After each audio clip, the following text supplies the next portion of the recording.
Hey everyone, it's Ten Types, and Pitch Black is right around the corner, and I am so stoked. In fact, when I say right around the corner, it's probably out by the time you're watching this.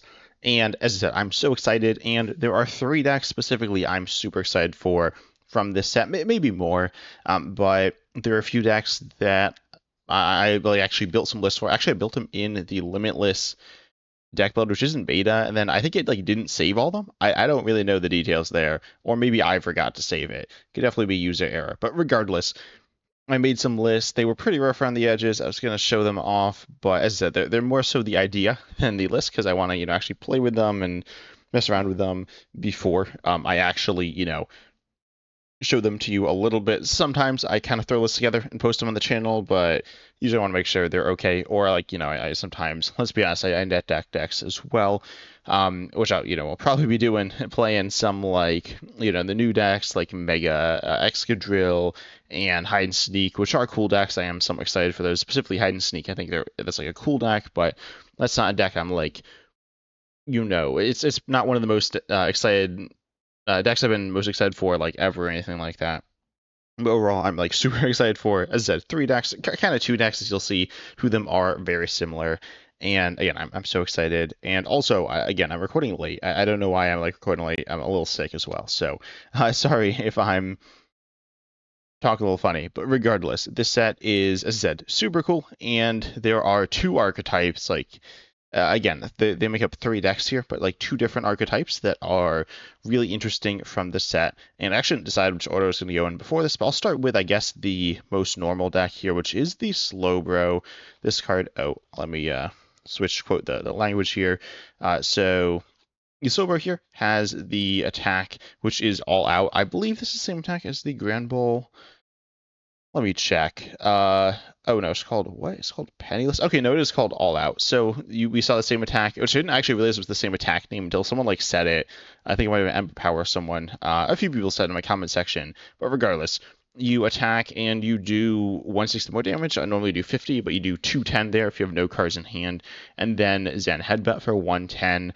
It is bad, though. I guess in Build and Battle it might be good, but with Slowbro here, this card again is swing for 210. Ultimately, the attack isn't super interesting, but it is solid. I recently did a video, as in like yesterday, I believe I did a video ranking the decks in the metagame, including the new decks, and specifically ranking them in the Pitch Black metagame, though it's not changing too many decks other than obviously the brand new decks. But Slowbro here, it's not amazing, but it's okay.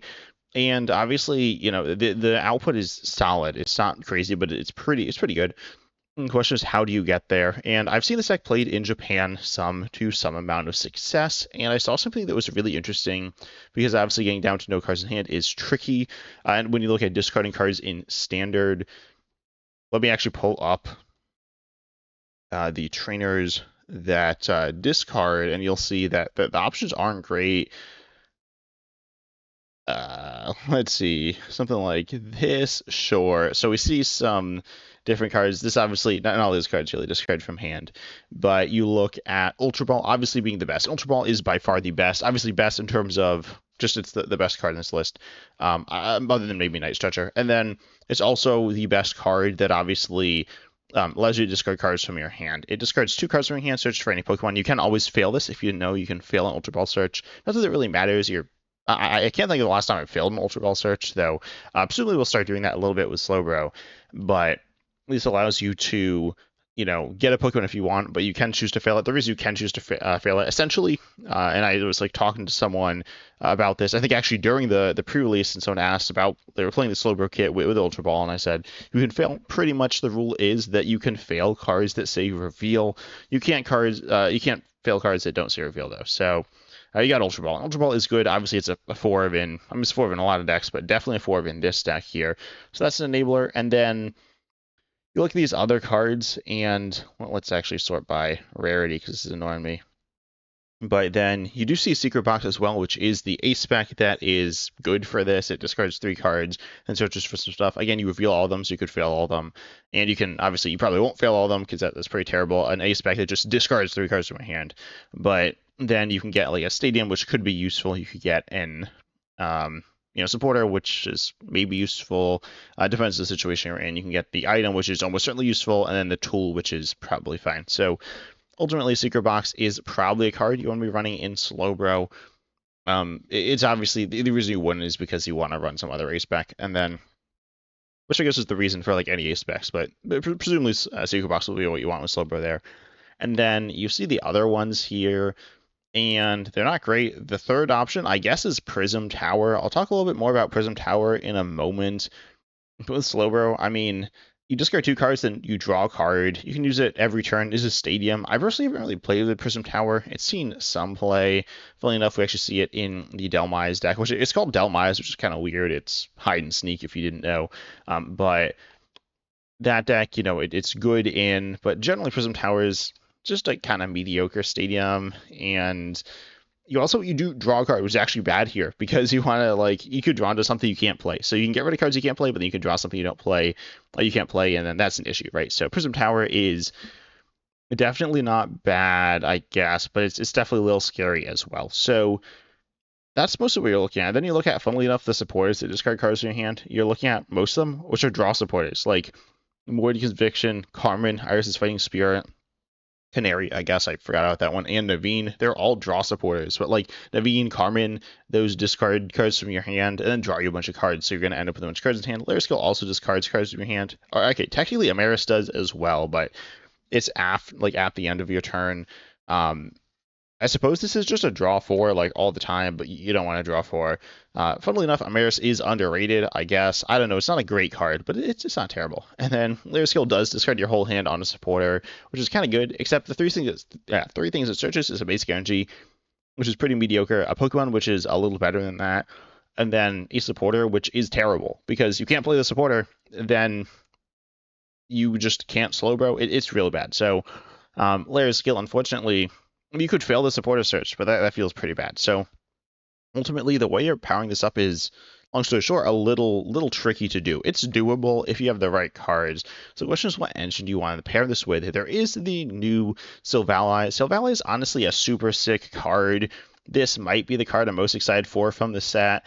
I don't actually know how well it fits within a no cards in hand deck, because you need to get to no cards in hand to attack, but you need to be getting no cards in hand to use the ability on Silvally as well, which is a supporter, and obviously I was just talking about supporter cards, and for the most part, other than with Boss's Orders, and I guess Crispin, I don't think Silvally would see play with Crispin. It's not impossible. I certainly do think it will see play with, if you're playing Silvally, you'll play Boss there, but then most of the other supporters are drawing you cards. Some get you cards, but when you look at supporters that search out cards, most of them are, I mean, they're not super good. They're okay. And pretty much you're kind of just doing something pretty similar to an item. So it feels pretty mediocre there. I don't think Silvally is just a bad card, but I think its synergy within the no cards in hand decks are, it's okay. It's not terrible. I guess I'm undecided on whether or not I want to include Silvally in these decks. Specifically, the other one we'll get to in a moment, which, spoilers, it is Thievel. But ultimately, there's a lot of weird stuff going on there, but you need an engine, and the engine that's best is going to be, I guess, Festival Lead. I mean, it's Thwackey, which is generally associated with Festival Lead, which, by the way, Festival Lead is, if you didn't know, it's the ability, it's not the stadium. So you don't need the stadium to be using Festival Lead. I mean, you need to use the ability, but you don't need it to. Oh, sorry, you need Festival Grounds to use Festival Lead, but then you need Festival Lead to use Boom Boom Groove here. You don't need a stadium, though. So really Thwackey with a deck that's not Festival Lead. It's very rare, essentially never done. We see Seeking Festival Lead is this Seeking, yeah. So I haven't really seen it used much. I was glancing around, though, and did see someone pair it with Slowbro. We see someone use it here with Palafin, which is funny, also not loading apparently, and you're going to pair it with this Goldeen. However, there's another basic Pokemon in the game with Festival Lead, which is actually, I was considering making a whole video on this. I might in the future. Tell me in the comment section if you want to see me do that. Also in the comment section, tell me which of the 3 decks you want to see me play. I might do a poll on it. But Swirlix here is a card that has Festival Lead and is Psychic, and it has the same HP as Goldeen, so if you're worried about HP, it doesn't matter between Swirlix and Goldeen, really. So technically, Goldeen has a better attack. Swirlix's attack, if you don't know, it puts 2 damage counters on one of your opponent's Pokemon. You can obviously attack twice if you have the stadium in play. You can do 40 snipe, you can do 20 snipe to 2 Pokemon. It's like pretty terrible, though. I'm not gonna lie.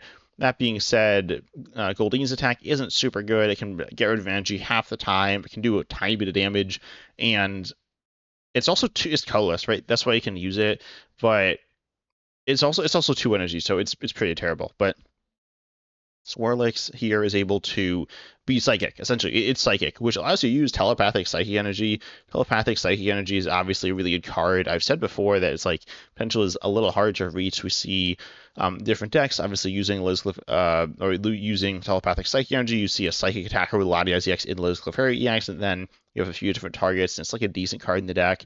You look at a deck built around it like Liz Clefairy EX or built around psychic. Even here, I mean, it's just a 1 of in this list here. You look at a deck like Alakazam. Alakazam is certainly a solid deck and uses like your Pokemon. And you can search out other pieces in the Alakazam line. You can also search out Dedenne and Elgyem in this list, but like they're not cards you're looking for all the time. So overall, Telepathic Psychic Energy kind of struggles to find quite the right home. You're looking for a deck where it's both your main attacker, where you just like want to play Telepathic Psychic Energy, and then it's not really a downside. Like, there's no reason not to play in Slowbro. And then also you can get your engine piece there with Swirlix. And this is so good. And it can also be the other way around. If you start Swirlix and you don't have Slowpoke, then you can use the Telepathic Psychic Energy on Swirlix to then get these Slowpokes out. You don't like it's not great, right? It's not. I mean, turn 1 going first is actually, it's not that bad because it's only 1 energy attack. Also, if you didn't know there was a Slowpoke from this set, well, I'll just pull up the Slowpokes in Standard. So there is this gonna work? Nah, that did not work. So we see oh yeah, sorry, there's a 70 HP Slowpoke that is water. There's an 80 HP Slowpoke that's psychic, and there's a new Slowpoke from Pitch Black here, which is 70 HP and is also psychic. So you can use Blood Away Poffin and Telepathic Psychic Energy, which is good. It's not like broken. I've heard some people say this card's S tier. Admittedly, that was like 1 or 2 comments on one video. It's not that good, like obviously, but it's definitely a nice little option within the deck. Also, I will say you have this attack that like discards cards from your hand. This is obviously intended to pair with the Slowbro, but it's not that good. Ultimately, though, pretty much you're using this engine, which Thwackey, if you like, Thwackey, this card is so good.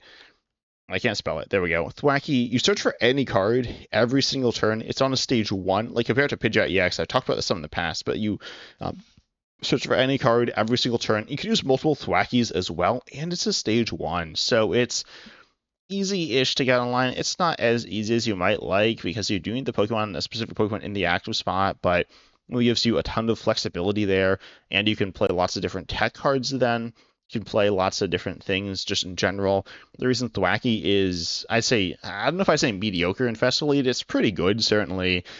But with Festival Lead, you need, a Festival Lead Pokemon in the active spot. Yes, you do have the Goldeen there as like a pivot, or like kind of a pivot, and also an enabler for the ability, but it's a bit more mediocre. So generally you'll just have like Dipplin in the active, and then Dipplin's your attacker. Then you don't need to set up your attacker. You can get a little extra damage. You can like set up for next turn. You can do some like alright stuff with Thwackey, but with Slowbro, you can use Thwackey as the actual like enabling engine there. I played a Festival League control deck where Thwackey was just like this enabling engine. It was really cool. Well, I don't know if it was really cool. It's also pretty bad. I don't know if I ever played on the channel. Again, it's kind of trash. Maybe I'll play at some point again with Swirlix because you got with Swirlix and Telepathic Psychic Energy, and that's like kind of cool. Maybe, I don't know. Control's not like super cool anyways, but ultimately this Thwackey card here is so good for searching stuff. You can get your Ultra Balls if you need them. You can also just like, you have this more reliable engine. Once it's going, you can kind of guarantee that you have these this empty hand. So Thwackey plus Slowbro, a super cool combo. Then we also have the Thievul here. Now, some of you may be thinking Thievul. So by the way, if you didn't know, these are kind of like, quote, the same deck where you have no cards in hand to attack. That being said, obviously, when you look at Thievul here, it's a very different card. It's it's a somewhat different card. Again, you need no cards in hand to attack. You actually need no cards in hand to attack Slowbro. Or sorry, you could attack with Thievul. It just doesn't do anything. But Slowbro does do something if you have no cards in hand. And It's bad, but it can attack. And then with Thievel here, it's 2 colorless, and it's also not psychic, so you can't use like the Festal. I mean, you can't use like Swirlix or anything. So it's 2 colorless. It is colorless though. This allows you to put different types of cards in your deck. And you choose when your opponent's Pokemon attacks and use it as this attack. It doesn't need to be there active, so it allows you to do interesting things. You could like gust the Pokemon up and knock it out using their main attackers. You could like knock out a Fez using a. Sorry, I guess I'll say you can knock out a Meowth EX using a Dragapult EX attack. You can't really knock out Fez that way, but you can do different things. You could knock gust up a Fez, get it kind of trapped, and use Dragapult's attack. You just got a bunch of really interesting things you can do. They're gonna vary a lot from game to game. It's a really cool Pokemon, but again, it varies a lot from game to game, so it's not super good. And then also you look at the engine. I was considering the Silvally in this deck, but I was like, it's not that good here. I think Silvally might actually fit into a deck like you're trying to think. Something maybe like Noctowl or something. I don't know. Honestly, with Noctowl, if there's a 100 HP type null, because there's not. There's an 110 HP type null, but if it was a 100 HP one, I think Silvally would be pretty decent in that deck. Or like a I don't know, like Trapghost. People don't play Trapghost, but if people play Trapghost, it could be interesting. But ultimately, with Thievel, I think the Silvally isn't amazing. So you're looking at the engine, and I'm thinking of a more item-based engine. Ultimately, playing less items, you can play them, right? You can just play them. You can't play lots of supporters. You can't play lots of energy cards. You can't play lots of stadiums. I do think Prism Tower, though, is good. But again, it does draw you a card there.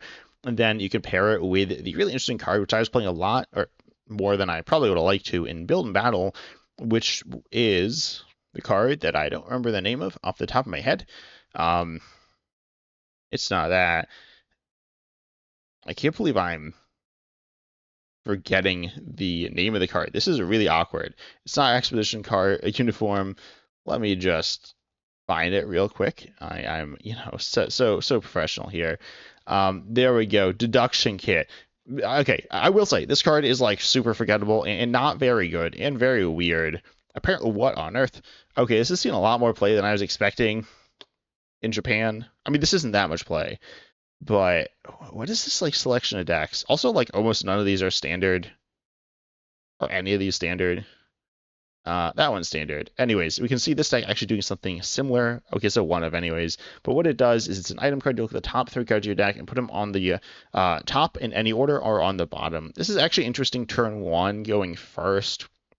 You can use it. You can look at the top cards. You can guarantee you get a card you want top deck next turn. If you see one decent in the top 3. And if you don't, you can just put them on the bottom. There's theoretically some bottom deck synergy with this, I guess, but like not really. The Alexander Bill and Battle Kit actually had a bunch of bottom deck synergy, bizarrely. It's like, again, hardly exists, but Deduction Kit allows you to rearrange the top 3 cards of your deck. As far as I'm aware, I understand it's like the only card that kind of does this. Outside of Rhyhorn, I guess, but Rhyhorn's like really horrendously terrible because it's a supporter that, I mean, this card's actually a card I might want to play with at some point. You look at the top 5, I just got any amount, rearrange them, but it's real bad. Like, if anyone has a use case for this card, tell me in the comments section because it's pretty rough, but Deduction Kit lets you rearrange them on an item here, and then you can choose one of the cards that you can play pretty much. With Prism Tower, then you discard 2 cards in your hand that you can't really play. You draw a card that you can play, you play it, and then you just, Deduction Kit, or sorry, then you play it, and then you just Thievel there. And then that's how you kind of enable it. It's clunky using Deduction Kit, but it's not terrible. And then also, I'd say in general, playing more items is good. And playing tools as well, you can generally kind of just chuck them down. I think the list I made played like a bunch of air balloons. Also, Counter Gain. Counter Gain is super good because it is 2 colorless energy. And so you can reduce your attack cost 1 colorless. Counter Gain is like so good. It's hard to search post-rotation without tools. It hasn't seen too much play since rotation. That being said, like a card being hard to search doesn't mean it's bad. If a card's really good and you can't search it, just like play more copies, then when you draw it's good. It's like that card's not bad if you can't search it, right? Like it's if you don't draw it, then it doesn't matter because you didn't draw it. Like if any card you didn't draw, it doesn't even matter what the card is. And then if you draw it, it's good. So like it's just good. That being said, you need to be down on prizes. Let's be honest, Thievel's probably not gonna be a very good deck. Again, there's another attacker. is you can like do other stuff, not fully share with the partners. So I thought something fun, because I was also thinking of the other card you need to attack, which is Ignition Energy. Ignition Energy lets you, I mean, it's 3 colorless energy on an evolution. It's very good for attacking once. Ignition Energy is a card that I was gonna say hasn't seen that much play. It has seen play. That being said, I can't think of any other good Pokemon for Ignition Energy other than the one that I'll talk about in just a moment to pair with Thievul. But if anyone has interesting ideas, tell me in the comment section because I really want to hear them. And then also partners with, I mean, just any partners for Thievul. I'm not really sure what the best one's going to be. Not that Thievul is going to be amazing, but it's interesting. But the ones I ended up on, or one, is Zoroark. Unfortunately, you can't use N Zoroark EX. That would be super good here, but there are 2 Zoroarks in Standard, both pretty cool cards. The first one from Shrouded Fable with Illusory Hijacking. There we go. It loaded. For 2 colors, you'd use 60 for each of your opponent's Pokemon EX and Pokemon V in play. Yes, all their Pokemon V that your opponent's got. But some decks have a bunch of EXs. This will be swinging for what, like 180 or something, probably most of the time. Oh, okay. Honestly, against like even pull, it might be doing less, but theoretically could be taking knockouts on 2 prizers, 2 prize basics, and like basic pox. It's not bad there. It's not amazing, but it's not a bad card. And the other Zoroark, this one's interesting. Maybe this is like a terrible like card to pair with it. I don't know, because it does kind of the same thing. It copies your opponent's active Pokemon, Pokemon's attacks as this attack, but you also have Mind Jack doing 30 for each opponent's bench Pokemon for 1 darkness. I don't know, it's like a cool card, honestly, super fun. Maybe like a terrible partner for Thievul because it has so much overlap there. But I don't know. Zoroark is a cool Pokemon, and there's the 2 different ones, so I like it there. It's like Colorless Energy on an evolution. Let me see. Is this the right thing? Yeah, there we go. These are the Pokemon that kind of meet the requirements of being payable with Ignition. It could even be less energies, but theoretically, an attack that's more energy is better. Also, this Northern card is super sick. I might want to play this at some point with a no cards in hand Pokemon as well. Sick card, but it doesn't really do what I'm asking for here. I guess this Noivern does, but it seems pretty rough. I don't know, maybe we'll do something there. This is Dreadnought. This card's super jank. Honestly, an amazing wall. If you didn't know, this card's immune to damage from Pokemon by attacks that do 200 or more, which is really cool. And honestly, not too bad. A card I forgot about before this, but looking at these options, they're kind of trash, right? Like, let's be honest, they're pretty bad. Maybe Larry's the Dunsparce EX, everyone's favorite Pokemon. Honestly, a cool card. I don't like Coin Flip stuff that much, though, to be honest. I know a lot of people do. Tool Drop, what? Oh, I forgot about this card as well. Honestly, there's a bunch of random nonsense here. Most of it's pretty terrible, though. Like all of it's bad, honestly. But definitely Thievul is an interesting Pokemon with some interesting ways to enable it. I'm super excited to play with it. I don't know if it's really going to have any promise, but it's really cool. Then we have the last deck here. This one's the most simple. It's Fossil Excavation Site with Relicanth and then also Tortuga. Tortuga is legitimately a good card. This deck's actually pretty simple, but I do think it's going to be okay. I haven't heard, again, like any talk about it, but Ancient Seaweed Tortuga is a good card. It does 30 for each item in your opponent's discard pile for 1 water on stage 1. We have Fossil Excavation Site to search out the fossils, putting them onto your bench. Then you have Relicanth here. Relicanth is a Pokemon for 1 colorless. It does 10, 30 more for each your bench Pokemon with Antique in its name, which are the fossils. So this can be swinging for 160 for 1 water, or for 1 colorless, which again can be like used for water on Tortuga or something. And then it can do this tournament going second, kind of like the Dhelmise. It's actually probably easier to power. Maybe it's not. I'm not sure, to be honest. It depends how much you're leaning into it. But Relicanth is legitimately just an efficient, powerful, basic Pokemon. It's not like broken, but it's honestly way closer to Dhelmise than anyone's talking about. I mean, it's not broken. You're kind of going all in onto this foul strategy, which is kind of mediocre, but like Tortuga is decent. Maybe pairing it with Bastiodon, where you're able to wall Pokemon, could be good. I'm trying to think of the different fossils. You got Archeops, which is like funny, but pretty bad. You have, what are the other ones? There's new Rampardos EX. I heard pretty bad. There's a Credilli. Credilli is pretty bad as well. The card like can do some special condition stuff, but it's pretty rough. I mean, it does the special condition stuff on a coin flip, and his attack also isn't very good. And then you look at the others. What are they? You have the Tyrantrum. It's like okay, I guess. You have the the Aurorus, I mean, and not great. You compare it with some tanky stuff, but that's not what you're looking at here. There are actually 2 Caracostas, which are honestly okay-ish. I mean, the one increases damage. Oh, that's not the right one. The one increases damage from evolutions, or sorry, damage to evolutions. A weird card to be honest, but it's okay-ish. And then this one's immune to effects of attacks on your opponent's Pokemon. Oh no, sorry, it's immune to all damage from and effects of attacks by Pokemon that have special energy. A card that is not bad. So honestly, the Caracostas are like okay. They're not terrible, but they're some of the more like they're okay stage 2s. And that's it. These aren't in standard. So